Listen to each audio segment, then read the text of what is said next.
Hello everyone, today I am going to tell you कि हमको जैसे मॉक लगाने होते हैं प्रीलिम्स के पहले, तो वो मॉक हमें कैसे लगाने हैं।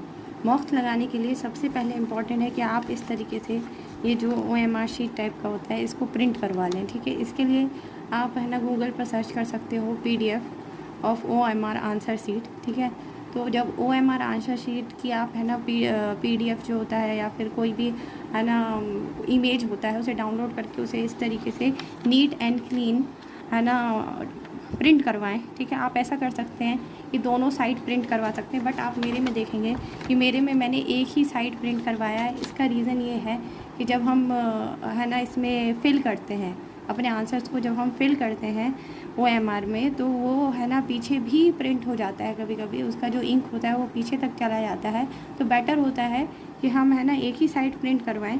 और इसको प्रिंट करवाने का फ़ायदा ये भी होता है कि क्या होता है, मोस्टली लोग ये सोचते हैं कि हम टिक लगा लेंगे या फिर हम लिख लेंगे कि 1 2 3 4 5 6 उसके सामने ABCD, और बाद में क्या होता है कि जब एग्ज़ाम होता है तो उस टाइम पे जब वो फिल कर रहे होते तो उन्हें पता चलता है कि फिल करने में जब हम इसको पेन से फिल कर रहे हैं तो उस टाइम पे हमारा टाइम ज़्यादा कंज्यूम हो रहा है।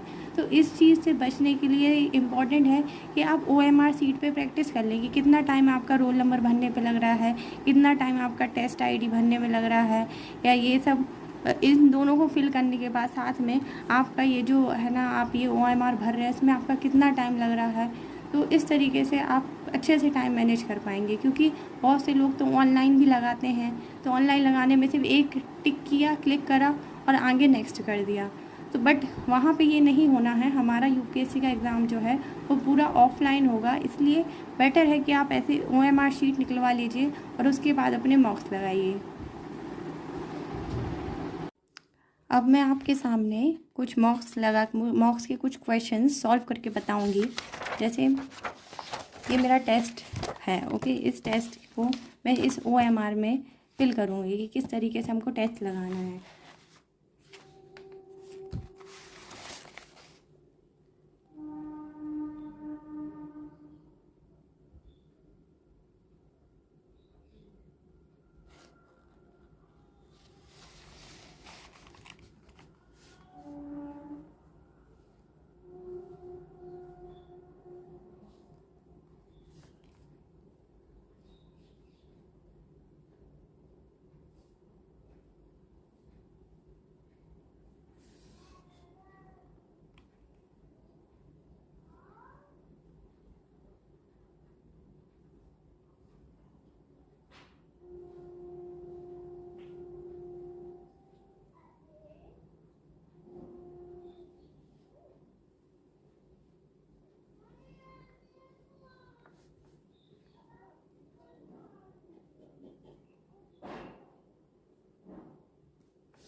तो इस तरह आप देखिए कि मैंने कैसे गोले फिल करे हैं, ठीक है। और मॉक्स को भी सॉल्व करने की कुछ ट्रिक्स होती हैं। ट्रिक्स मतलब होता है जैसे कि लाइक कभी कभी हमें है ना नॉलेज के थ्रू पता होता है कि आंसर राइट आंसर क्या है, ठीक है। और कभी कभी है ना हमें है ना नहीं पता होता है कि राइट आंसर क्या है, बट हमें है ना अगर उसमें 3 पॉइंट्स दिए हैं कि A 1 2 3, उन 3 पॉइंट्स में से अगर हमें कोई 2 पॉइंट या कोई 1 पॉइंट पता है तो उसके बेसिस पे हम एलिमिनेट करके भी 50-50 चांसेस ले सकते हैं अपने स्कोर को बढ़ाने के लिए।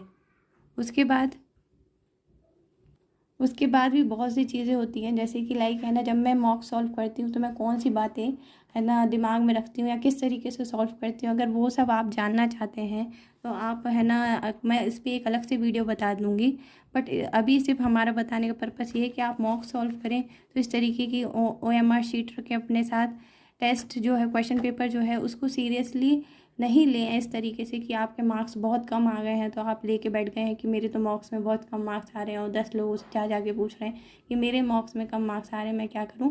मार्क्स को सिर्फ ना मार्क्स में प्रायोरिटी ये होती है कि हम किस तरीके से कंटेंट को है ना रिटेन करें, किस तरीके से हम कॉन्सेप्ट्स को समझें, ठीक है। तो अपनी ही प्रायोरिटी सेट करके चलें कि आपको ये मार्क्स लगाना है क्योंकि आपको अपने कॉन्सेप्ट्स को प्रैक्टिस करनी है, अपने कॉन्सेप्ट्स को बहुत ही है ना शाइनी बनाना है, बहुत ही क्रिस्टल क्लियर बनाना है, ठीक है। इस तरीके से आप अगर मॉक्स कर रहे हैं तो ये सही तरीका है। और इस तरीके से वो OMR शीट भरें क्योंकि OMR शीट भरने में थोड़ा टाइम लगता है और इसकी सिग्निफिकेंस को आप थोड़ा समझें, जो कि आपके लिए बहुत ही बेनिफिशियल रहेगा एग्ज़ाम के टाइम में जब आप एग्ज़ाम भरेंगे। क्योंकि कभी कभी ऐसा होता है लोग टिक लगा लेते हैं क्वेश्चन पेपर में और फिर सोचते कि मैं बाद में भर लूँगा, और वो बनते हुए क्वेश्चंस में उनके 20-25 छूट जाते, कभी कभी 10 छूट जाते या 5 छूट जाते हैं। यहाँ एक क्वेश्चन की भी वैल्यू बहुत है। अगर आपका मॉक आधे मार्क्स से भी रह जाता है तो वो तो रह ही जाता है ना, आपका एक साल तो गया ना।